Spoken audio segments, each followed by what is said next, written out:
Hello friends, welcome to my channel. I'm happy to serve as your tutor friend for the self-learning education platform. In continuation of my previous video on cybersecurity risk management and mitigation, where the topics of cybersecurity attacks and the introduction to it and asset characterization and identification and categorization were done. In this video, it is just a continuation of it. I will provide the video link of the first part of it in the description where you can follow it up. And in today's topic, we will just see what is IT asset management, asset life cycle, its process and its benefits. And for a practical component, we will just look into the creation of a catalog on information and physical assets, which will be after the continuation of this particular topic and conclusion of it. And for suggested reading, I have given a link here. What is IT asset management, which is Ivanti.com. It's a blog spot where it is giving you the information about what is IT asset management and everything. For self-learning, you can just look into it also. So as we all know, self-education is the key to our success. So let's just quickly move on to what are the types of IT asset management. There are four main IT assets that are actually managed, which are very important for the overall management of IT asset. First being the software, second being the hardware, third being the mobile devices, and fourth is the cloud. Cloud is nothing but the network or the internet through which these communication is being taking place between the organizations and within the organizations as well. So before moving on to what are the different types of assets which are managed, as we have the broad categories of it, we are going to first see what is the IT asset management process, which is also called as the ITAM process. IT asset is nothing but just managing. It's not simply the inventory database, but overall management of the physical and the financial aspects of your IT assets. So assets, as you know, in my previous video, we had given a categorization of what is a tangible asset, what is an intangible asset. Tangible being the touchable or the physically feeling type of assets, whereas intangible ones do have values in the far future. So first we need to have the clear distinction between the two types of assets.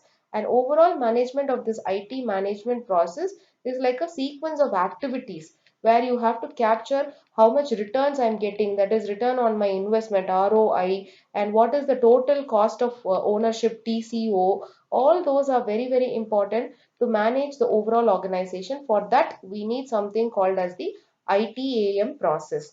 And this need of this ITAM process is more than that of a business asset needs. Just not the business or just not the inventory database we are talking about. We have to update the data for every IT equipment what you purchase for.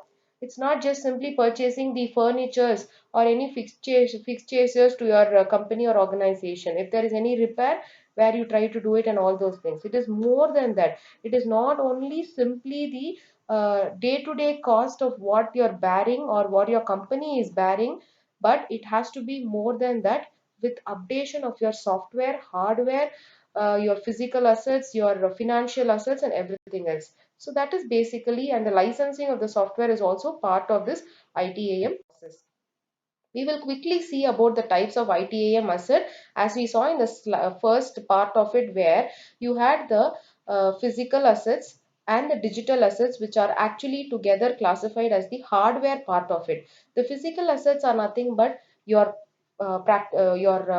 computer, personal computers, your laptops that you physically see, and it is an infrastructural component of your organization, like printers, the copiers, Xerox machines, scanners, anything. So all those are the physical types of it. The digital types of it are nothing but what you save. For example, the photos, the videos, the digital data, you have a pen drive for it for saving it, you have a floppy disk, you have a compact disk, CD-ROMs. All those are used for having the digital form of the data what you're doing. So this physical and digital data together form the hardware part of it. That's very important, one of the important IT asset management. The second one is about the software. The software, you should know about something called as, there is one particular terminology which is very important as part of this IT asset management, that is called as shadow IT. This shadow IT, this word I would have mentioned through this particular video entirely, because shadow IT or IT shadowing, either way you can call it, is nothing but the organization, throughout inside the organization, they are not informed about the updated software or hardware. Means there is some kind of a shadow where there is no transparency in the updation or the information which is being circulated within the organization.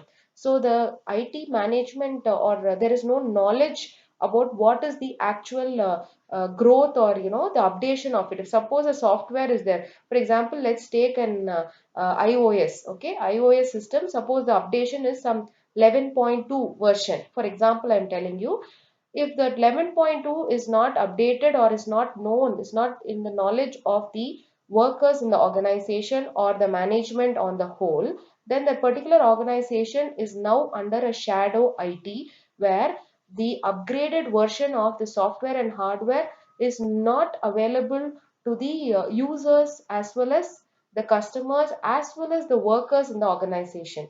So the employees as well as the employers are devoid of this particular knowledge of what exactly is the latest version or the upgradation of a particular software or hardware that is being shadowed from this IT management. So it is called as shadow IT or IT shadowing, right? So the installation of it, the upgradation of a technology, everything to be known to that particular person. If it is not done so, or the particular organization, if it is not done so, then they are in a shadowed range in comparison to the competitors or their contemporaries. That's how we try to frame it. So software is again very important asset of your IT management, followed by the mobile one. Why we are concentrating on mobile platform, we have to just think about it. See, we can have the physical, the personal computers, the desktops, whatever it is, we can use it, right? Why you need to go for a mobile platform? Because nowadays everything is being, portability is the key of everything. So mobile devices are playing a vital role in this IT management on the whole. So in any organizations, basically, if anything is being developed, right, they try to give an application to it in a mobile device which is compact in nature, as well as helps in easy downloading of those apps from the Play Stores. It may be the Google Play Store, it may be the Apple Play Store, or an Apple iOS, whatever it is, whatever you're trying to use it, any kind of a operating system. It may be the Android or the iOS or the Windows OS or whatever it is. Anything which has to be in a concise and compact format is always liable to be appreciated by the end users or the customers. Reason is they are having it handy, because we just have it, everything in our hand. Just through the network or internet, we try to access it, download the apps for free and use it. So that's as easy as that, right? So for that, mobile devices are very, very important IT asset management. It's a part of this IT asset management. And last but not the least is your cloud. Cloud is nothing but the network or the internet. The network or the internet which tries to give you a seamless access, continuity. Seamless is nothing but continued access without any breakage or any stoppage in between. So from one end to the other end, when the customer is trying to reach the other side, he or she requires a continued seamless connectivity, so that there is no break or there is no lag or there is no default also, right? So for that, cloud is a very, very helpful tool or a technology through which there is proper communication between the sender and the receiver, especially for an IT asset management environment or that ambience. Okay, so cloud also helps us to save a lot of money, keeping the data more accessible whenever we require. It is not like you are using it all the day without any use. It is being you are being billed for it or something, nothing like that. It is more of keeping the data more accessible at all times whenever you require, on demand. That's very important. By this, we have to know about what is the ITAM database. First, we saw the types of ITAM, right? ITAM is your IT asset management. From now on, we will be talking in terms of ITAM, which is nothing but IT asset management. First, we saw the types of IT asset management or the components which are there. Now we will see about the database, which has the three components, which is the physical component of it, the financial and the contractual. The physical component are nothing but all those inventory sources, right? Whatever you're purchasing, maybe the laptops, the resources, or whatever you're collecting, everything is being put in stored in a stock room, some storage area, maybe a warehouse, you can say. In that particular stock room or warehouse, it may be waiting for to be deployed. It is not deployed right now, maybe scheduled for a later time. For example, if you're trying to upload a video in YouTube, it will ask you how to publish the video, right? Whether you want to have it in a private view or you want to put it in a public view so that everybody can view it, everyone without any any borders or any restrictions can view it. Or do you want to schedule at a later time, like a premiere, like a live stream? Do you want to do it? So many options are there. Similarly, this is being stored in a stock room, all these inventory sources and everything. Then after everything is being collected for the manual process and everything, the it will be ready to be scheduled whenever you require or whenever the organization is in need of it. Next, we will just move on to the financial database component, which is very, very essential for overall management of this ITAM process, where the purchasing system or the purchase order is being looked into. The highlighted one, as you can just see, it mainly tracks two things. One is your TCO. It's called as total cost of ownership. That is, what do I get? What do I have to invest? Total cost of my ownership. If suppose I'm a partner in a company and I need to invest something, means what will be my share or how much should I invest? So total cost of ownership is very important. As well, is more important is return on investment, ROI. Something I have invested, what do I get as a return of it? Like for example, you are going to a bank, you are depositing something in a fixed deposit. So that is called as total cost of ownership. What you are depositing your money. What do you get as interest from that fixed deposit of maybe 1 month or 6 months or 1 year or whatever it is? That interest rate, no, that is called as your return on investment. Something you get as a, as a return to your whatever you are investing. So something gainful. That is most important.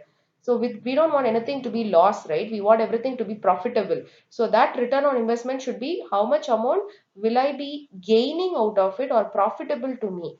That's most important as a financial database component of it. Then third one is about your contractual database component. Contractual is nothing but we have a reseller. If suppose we have a person from where we are getting all those stocks, inventories or any other sources or resources what we are getting.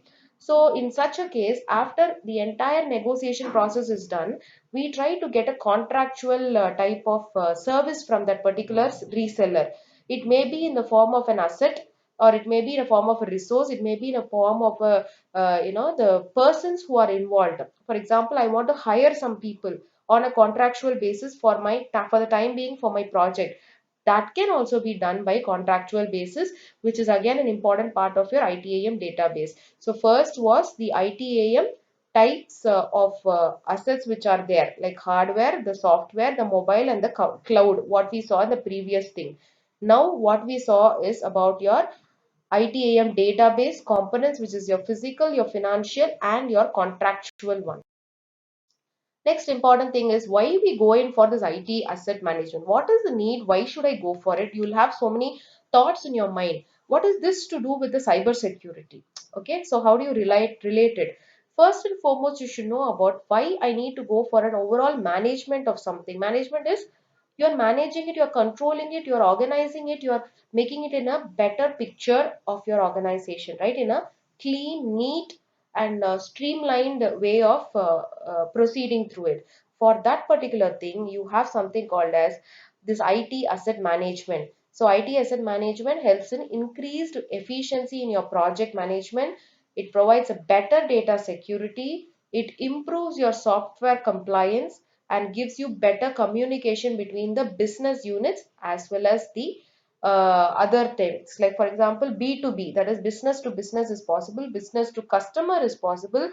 Then all those things which give you something called as a successful means of communication between the frontline staff as well as the sales and marketing people. So those things are helpful for your continuity of your business. So that is IT asset management's important characteristic or benefit. Next is improved customer service through streamlined data availability, and then cost reduction of IT assets through consistent review of it. There must be cost reduction not at all places, but through consistent review. If suppose a particular resource has a lot of cost which is being shelled out while you install it and while you're using it, but if the customer is not pleased with that particular cost, means you can go in for a review of it and get the feedback from the customer and try to reduce the cost also. That will help in better building of your communication between the customer, as well as helps the customer to have retention. Customer retention is most beneficial in case of cost reduction of your IT assets through review only, not like simply or blindly doing it, but consistent review should be there. And finally, to be thinking about the streamlined budgeting process and decision making. Decision making is one of the most important thing through a process of increasing the better understanding of IT assets and your role in a company. So you have to take the decision as a team lead, as a project member or a project manager, or even maybe you may be the financial CFO or CEO of the organization. So you have to take a proper decision for enlightening the customers as well as your organization. So these things will give you a better opportunity of IT asset management. Because of these benefits only, they are directly connected to the cyber security environment, which helps in better risk management. If suppose a risk occurs in your organization, better risk management is provided by this IT asset management. I am so I'm concluding here, and I will just continue with the asset management life cycle in another video of mine, where the third part of this IT asset management will be covered, which includes the life cycle management, the model and the process and everything. So thank you for watching this video, and do share and comment your views and reviews about it, so that we will try to have more exchange of ideas and knowledge within ourselves, because we all know that self education is the key to our success. And more job related portals and openings will also be posted in the upcoming videos. I'll be updating it. Please do watch that also. Thank you for watching. I will continue this particular topic in another video, which will be uploaded very soon. And the description, I'll be giving the link of the first part of the video, as well as the third part of the video will be provided, so that it will be like a continued video where you can have a better understanding of what is IT asset management and how it is influencing the cyber security framework. Thank you. Have a good day.